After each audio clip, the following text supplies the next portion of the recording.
आपका भरोसा, आपकी दृढ़ता, आपका विश्वास जागृत करिए। अंदर से अपने भीतर ऐसा विश्वास पैदा करो, अंदर से अपने भीतर ऐसा विश्वास जगाइए कि आप दुनिया में सब कुछ कर सकते हो। कभी हारना नहीं, आगे बढ़ने का प्रयास करते रहना।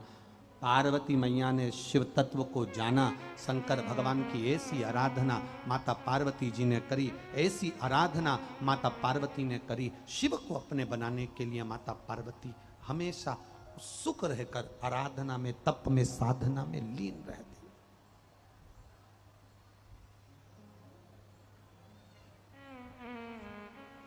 दुनिया के लोग आपको धकेल कर पीछे कर देंगे, पर आप आगे बढ़ने का प्रयास करना।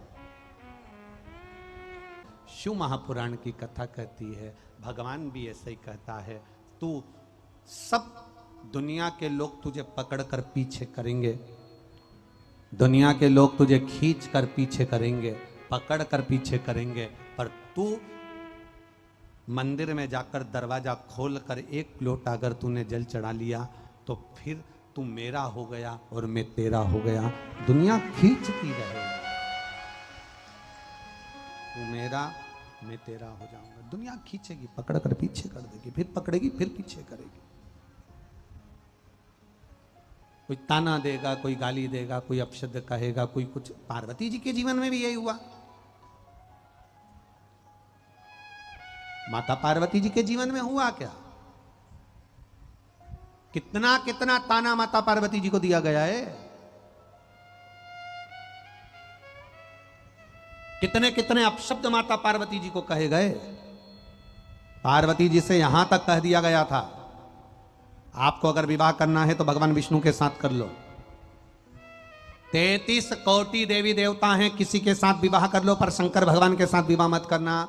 ओघड़ी है, भस्मीधारी है, जटा बांधने वाला, मृगछाला पहनने वाला, चर्म रपटने वाला, तन पर कोई वस्त्र नहीं, कोई आभूषण नहीं, सांप बिच्छू को लपेटने वाला। निवेदन है, आप इससे विवाह मत करो। पार्वती जी को बहुत बहुत बहुत शब्द कहे गए, पार्वती जी बहुत शब्द कहे।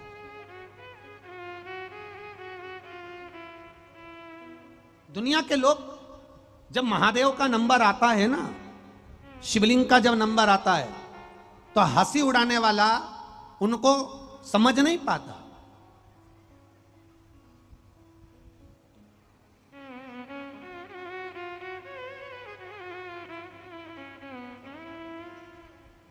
ऐसा कोई मनुष्य नहीं जन्मा संसार सागर में।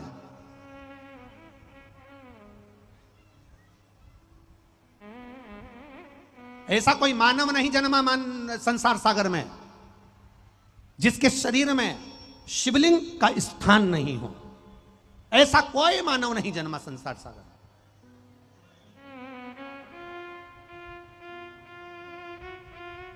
अगर किसी से कहा जाता है कि हमारे शरीर में शिवलिंग है, हमारे शरीर में शिवलिंग है, हंसी उड़ाने वाले उसको हंसी के व्यंग में ले लेते हैं कि शिवलिंग को लोग गलत दृष्टि से जान। ना ना ना ना, प्रत्येक मानव शरीर के अंदर शिवलिंग विराजमान होता है, और वो शिवलिंग की आकृति कभी किसी डॉक्टर के पास जाना, कभी एक्सरे करवाना, और एक्सरे करवाकर डॉक्टर के पास जाकर देखना कि वो मनुष्य शरीर में शिवलिंग का स्थान कौन सा है, मनुष्य के शरीर में शंकर का शिवलिंग का स्थान कौन सा है, तो आपको बता देंगे कि ये गर्दन, ये सिर का आखिरी भाग और रीढ़ की जो हड्डी है, इस हड्डी के बीच में एक मेंडुला आकृति, एक शिवलिंग की आकृति की एक ओवल गेंट है, एक स्थान बना हुआ है। वो स्थान शंकर की शिवलिंग की आकृति का है, और वो स्थान एक ऐसा स्थान है कि दुनिया में पूरे शरीर का ऑपरेशन हो सकता है,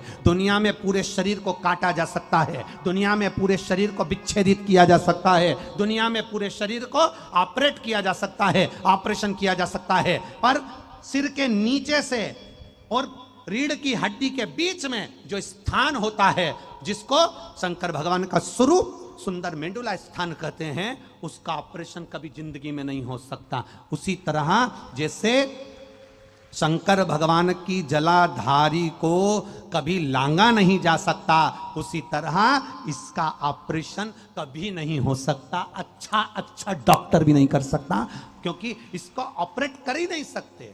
तो शंकर जी के मंदिर में जाकर हमें मिलता क्या है? शिव महापुराण की कथा कहती है, जब हम शिव के मंदिर में प्रवेश करते हैं तो सामने रखे शिवलिंग से हमारा मेडुला आकृति जो शिवलिंग है उसमें एनर्जी मिलती है, एक कंपन होता है। वो कंपन से हमारे कार्य अपने आप बुद्धि के द्वारा सफल होना चालू हो जाते हैं। शंकर के मंदिर से मिलता। हम जितनी श्वास लेते हैं, जितनी श्वास छोड़ते हैं, ये श्वास अंदर इस स्थान पर जरूर पहुंचती है, फिर वहां से वापस निकलती है, फिर पहुंचेगी, फिर निकलेगी। ये स्थान वो स्थान है जहां शंकर का शिवलिंग अपने आप विराजमान है। अब उसको लोग कहते हैं, कोई कहे कि हम शंकर को नहीं मानते, कोई कहते हम शिव को नहीं मानते, तो उनसे निवेदन है भले मत मानो, पर तुम्हारे अंदर शंकर बैठा है। चाहे तुम किसी भी धर्म के हो, चाहे तुम किसी भी वर्ण के हो, चाहे तुम ब्राह्मण हो, क्षत्रिय हो, वैश्य हो, शूद्र हो, तुम कह दो कि हम शंकर को नहीं मानते, हम देवता को नहीं मानते, हम किसी को नहीं मानते, वो कितना भी कह दे, पर शंकर तुम्हारी नस नस में भरा हुआ है, वो कभी नहीं निकल सकता।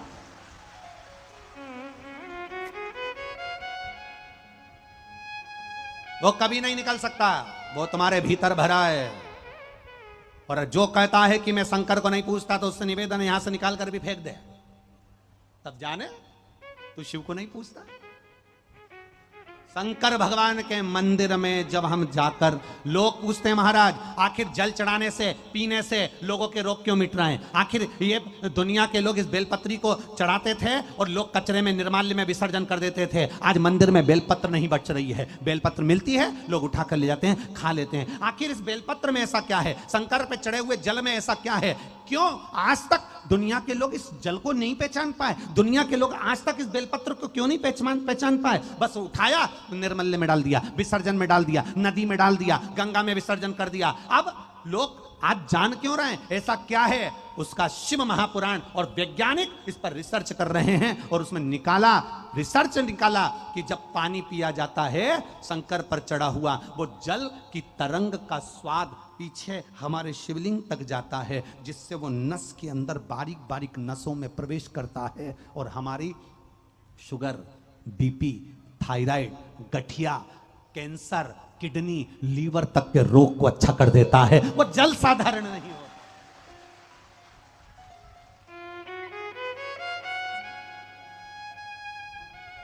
उस जल को पीना कोई सहजता है?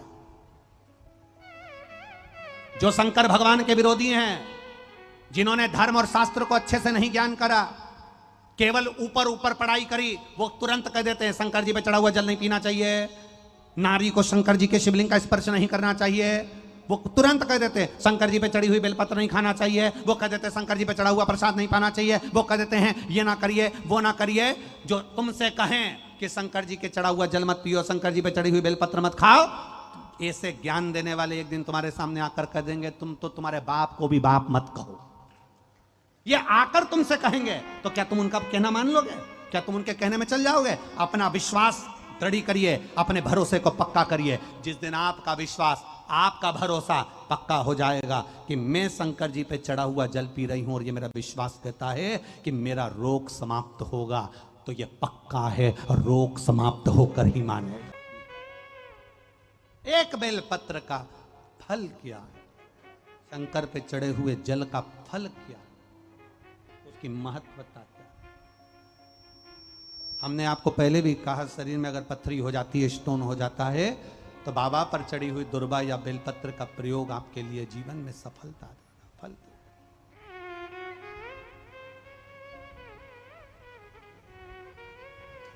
जो समझ गया शिव को, अपने घर के छोटे छोटे बच्चों को कहिए मंदिर जाओ, अपने घर के छोटे छोटे बच्चों को करिए शिव के दरवाजे पर जाकर एक लोटा जल चढ़ाओ, अपने घर के छोटे छोटे बच्चों को कहिए शंकर की चौखट पर जाइए, अपने घर के बुजुर्गों को, बड़ों को, माता पिता को, बहुओं को, बच्चों को कहो जब तक ये जिंदगी है फुर्सत ना मिलेगी काम से, ऐसा कोई समय निकालो प्रेम बढ़े, भगवान से जब तक जीवन है फुर्सत किसी के पास नहीं है साहब, किसी के पास फुर्सत नहीं है, 1 मिनट की भी फुर्सत नहीं है। पर थोड़ा सा समय निकाल कर अगर आप देव अधिदेव महादेव के पास जा रहे हो तो ये निश्चित है तुम्हारी दुख की घड़ी में फुर्सत निकाल कर महादेव भी तुम्हारे दरवाजे पर आएगा। जाओ उसकी चौखट तक जाओ।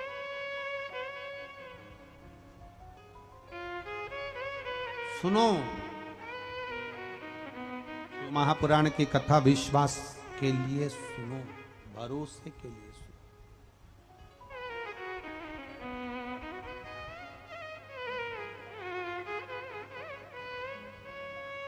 हम आपसे एक बात कहे थे पहले भी कथा में, आज फिर कह रहे हैं। दुख आए, तकलीफ आई, कष्ट आया, मन उदास है, अच्छा नहीं लग रहा, शंकर जी के मंदिर में जहां नंदी बैठा है उस नंदी के पास बैठकर उसका चरण पकड़कर शंकर के शिवलिंग का दर्शन करो थोड़ी सी देर।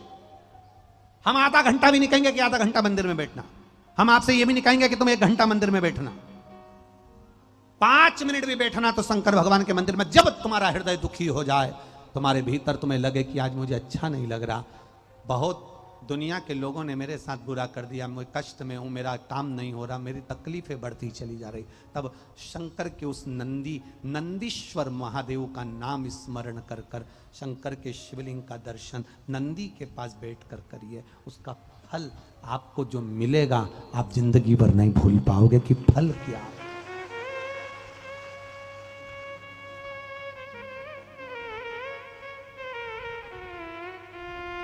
क्या दे रहा है वो? पार्वती जी आप दूसरे से विवाह कर लो, पार्वती जी आप नारायण से विवाह कर लो, पार्वती जी आप 33 कोटि देवी देवता हैं उनसे विवाह कर लो। पार्वती ने कहा नहीं नहीं, विवाह करूंगी तो शिव से ही करूंगी, शिव के सिवा कुछ। बड़ा भयंकर रोग है। शिव महापुराण एक बहुत बड़ी रोग जैसी भी है। मन नहीं, आप में से कई ऐसी होंगे कथा नहीं आती तो मन नहीं लगता। गुरुजी ईमानदारी की बात का मतलब तुम्हारी भी आदत पड़ गई है नशा करने की। शिव पुराण कथा भी एक नशा है। गुरुजी आती नहीं ना टीवी पे, मन नहीं लगता।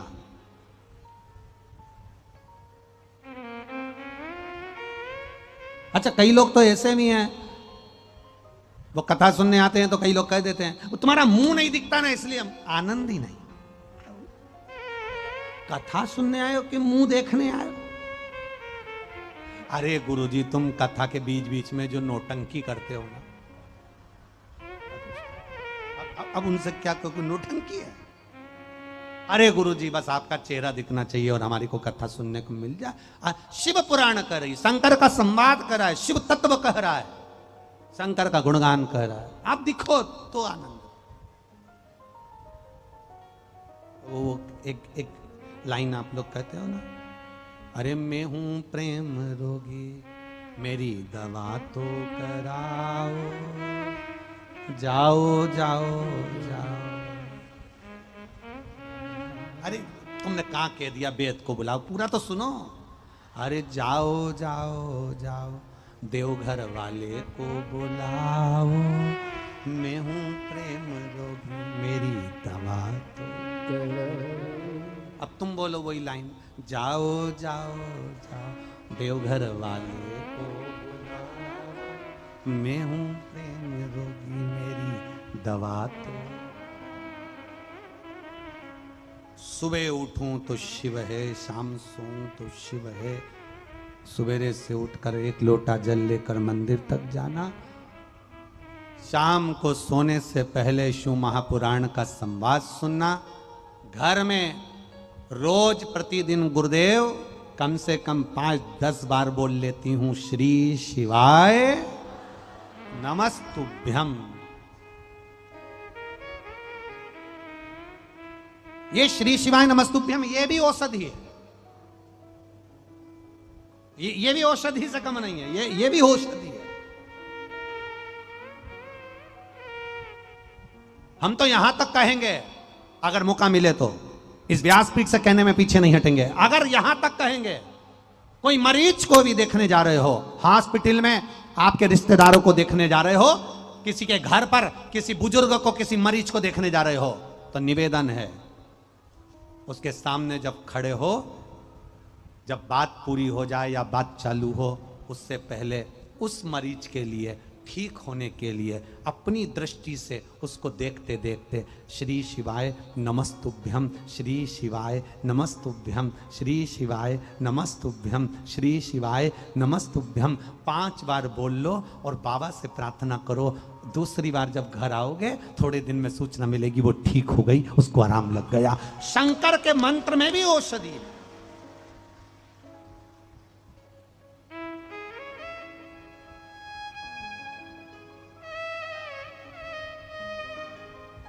शिव के मंत्र में भी औषधि है, शिव के नाम में भी औषधि है, शंकर के गुणगान में औषधि है, शिव नाम में औषधि है। जितने लोग आस्था पर कथा सुनते हैं, फेसबुक यूट्यूब पर कथा सुनते हैं, जितने लोग पंडाल में बैठकर कथा सुनते हैं, इनको ये कथा नहीं, ये औषधि मिल रही है। शिव तत्व में औषधि। पार्वती जी ने कहा मैं विवाह करूंगी तो शंकर जी से करूं, मैं किसी और से विवाह नहीं कर सकती, मैं शिव के सिवा किसी को नहीं कर सकती।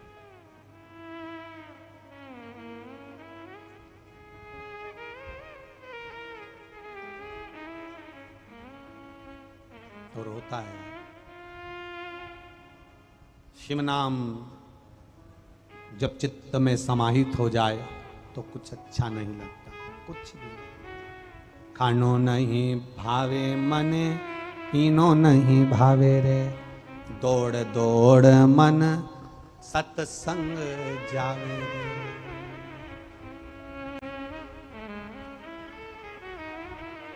बसंत ऋतु आती है तो मौसम की तासीर बदल जाती है।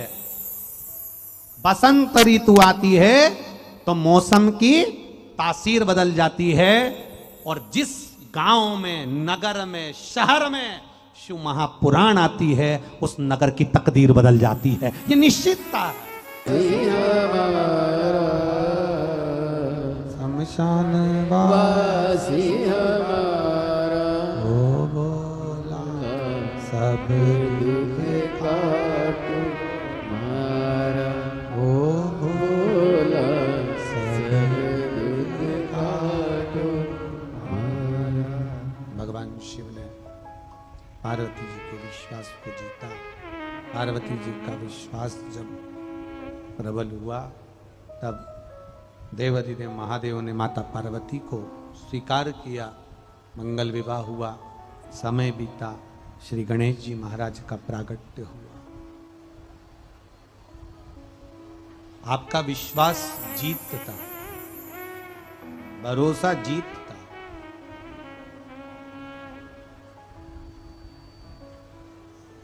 अगर आपका भरोसा पक्का है तो आप विजय होंगे, जीतेंगे। कई पत्र लिखे हैं कईयों ने। एक माँ ने लिखा है, देवी सुशीला राय ने, समस्तीपुर बिहार से, मेरे बेटे ने 1 लोटा जल चढ़ाया, शिवजी का गुणगान किया।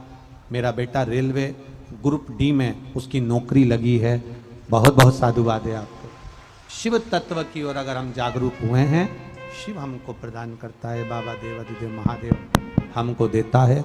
ये शंकर की उदारता है, ये शंकर की कृपा है, करुणा।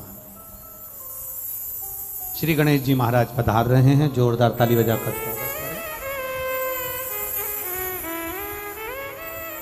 निर्माल्य विसर्जन के रथ जो अपने अपने नगर और शहर में नदी, तालाब, बावड़ी, कुओं, सरोवर को स्वच्छ रखने के लिए चला रहे हैं, उनको बहुत बहुत साधुवाद है।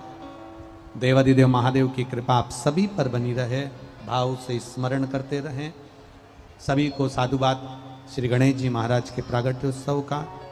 जो दान दे रहे हैं, ऑनलाइन दान दे रहे हैं या पंडाल में दान दे रहे हैं, उनको बहुत बहुत साधुवाद है कि आप बिठलेश सेवा समिति के जो भी अकाउंट हैं या बिठलेश सेवा समिति की झोली में या रसीद में जो दे रहे हैं, बाबा देवाधिदेव महादेव आपके कुबेर का भंडार भरकर रखे और आपके जीवन को सफल करे। हर हर जय जय श्री राधे। सभी भक्तों को हर हर महादेव। साधा जैसे कि कहा, श्री शिवाय नमस्तुभ्यम। व्यासपीठ को नमन करते हुए हम सबके प्रिय, हम सबके लाडले ठाकुर कल्लू जी महाराज के चरणों में नमन करते हुए परम सत्य, परम आदरणीय, विश्व विख्यात पूज्य गुरुदेव के शिव महापुराण कथा